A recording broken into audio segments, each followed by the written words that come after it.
and welcome to Reflections with Pastor Ellen. That's me, Reverend Ellen Rasmussen. My pronouns are she, her, and hers, and it is my great joy to welcome you to this time together. We are tackling a pretty significant, I think it was safe to say, um, court ruling today. It's one that creates a great divide and has for a while. It is the latest ruling in Dobbs versus Jackson's Women's Health Organization.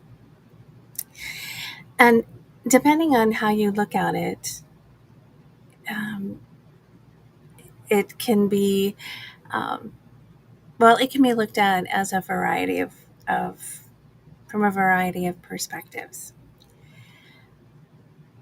Personally, for me, I see it as part of um, uh, the issue around comprehensive reproductive health care for women and their partners. Others may have a different perspective about what it's about. I also see this as being about power and not really about people. But where is my foundation as a woman of faith? Oh, and back up. So Dobbs versus Jackson's Women's Health. Um, for some, turned back Roe versus Wade. The um, the ability for a woman to choose what happens when she is pregnant.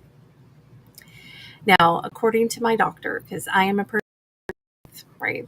That's where not my expertise lies, but that is my field. Is about the spiritual impact of decisions that we make or are made for us. I am not a lawyer. I'm not a medical professional, but I did check with my doctor to get his input. And what hasn't changed is that if it is deemed necessary for a woman's health, then in all 50 states, it is possible to get a medical procedure for the well-being of the woman. However, what has changed is in some cases the laws are so restrictive that the time period for choosing is often before a woman even knows she's pregnant. Now, as a woman of faith, I look at, first of all, how does scripture guide me in my thoughts and in my actions? Well, first and foremost, I believe in a God of love. And I believe in Jesus Christ, who came to teach, preach, and heal. So we've got loving and healing. Does the Bible say anything specifically about abortion? No, but it does address a woman's health. In the story of the bleeding woman for 12 years, we know that's a reproductive health issue. Jesus healed her. Your faith has made you well. It was important for Jesus to stop and bring healing and wholeness to this woman. He was on his way to heal Jairus' daughter and stopped when this woman touched his cloak.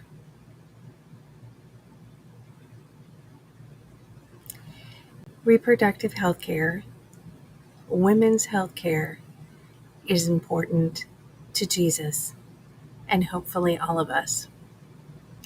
Women are a lot more, or women's bodies, female bodies, are a lot more than just being able to bear children. even though it's something we've fought for so many centuries, right?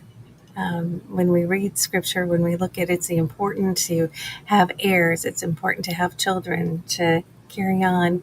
And in the years, we've learned a lot more about uh, our bodies and what they're capable of doing and what they need to be healthy, to be able to be whole. Now, the United Methodist Church is a founding member of the RCRC, which is the Religious Coalition for Reproductive Choice, and have been since 1973. Now, we recognize that there are a variety of viewpoints on reproductive choice, such as when life and personhood begins. But nevertheless, we share common religious values, have official pro choice policies, and are committed together to ensure reproductive choice for all persons through the moral power of religious communities. I think this is a whole lot more than about pro choice. I think it's about having access to quality reproductive health care. I have journeyed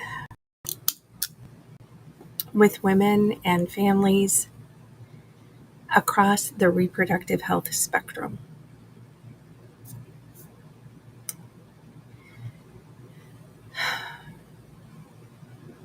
And I can tell you from my experience that at no time was any decision made lightly or easily. I've also had a friend die in childbirth. And we know the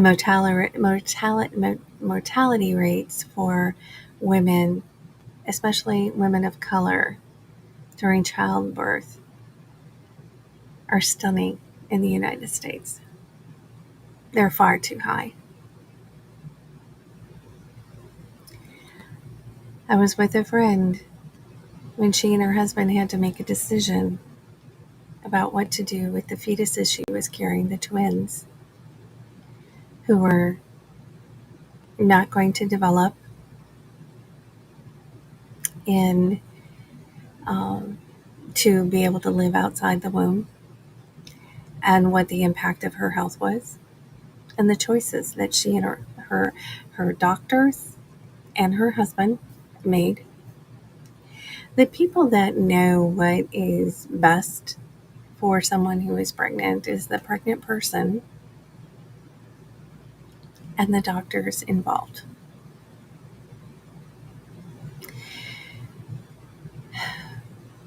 There are pregnancies that end up destroying parts of the reproductive system and inhibit future children, future pregnancies. Sometimes there is a miscarriage that doesn't completely leave the body, and then there is the risk of infection and sepsis and death. If we want all people to have life and have it fully, which is one of the reasons Jesus came, right? I came so that all may have life. Then we have to look at the beautiful, beloved, cherished daughters of God and be willing to support and nurture them, whatever their decisions are. It's not about being anti abortion or pro choice, but I believe it is about embracing a comprehensive reproductive health care program. And that's a change. That's a change in attitude. And when you go to meet with your doctor about your health issues, Are you bringing the world in with you? Right? Are there other people who are making decisions about your health who know nothing about what is going on in your body with your doctor?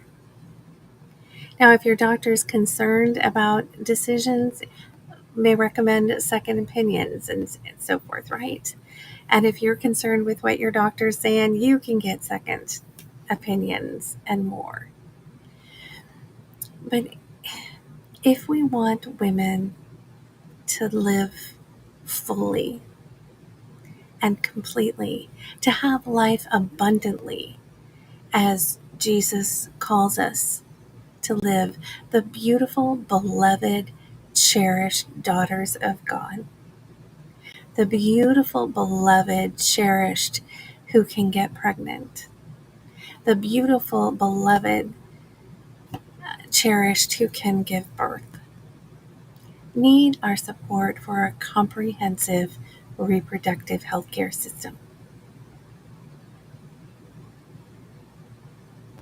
So, how do we reach out in love? How do we reach out in compassion? How do we reach out and support one another to make sure that everyone has access to the resources that they need to make the best decisions?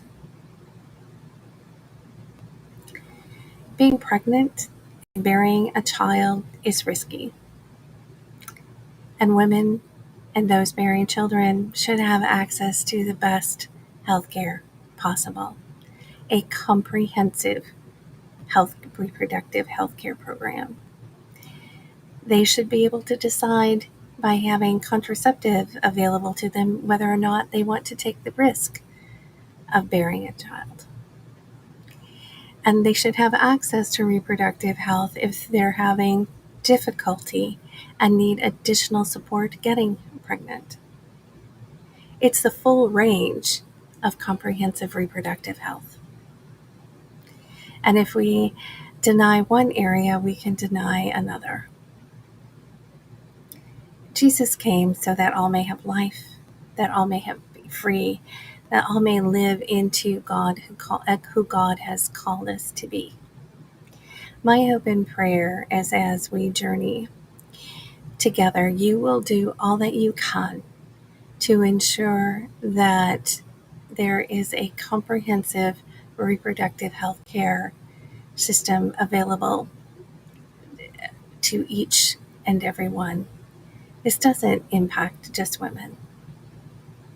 It impacts men. It impacts all of society. So I invite you to a time of prayer and discernment, and invite you to help bring about wholeness and healing. Thank you for being a part of Top Pack Reflections with me this morning. I greatly appreciate your gifted presence and your support. To the ongoing transformative ministries at work through the people of Brown Deer United Methodist Church. And if you would like to support us financially, I invite you to check out the information on your screen. Thanks again. Blessings.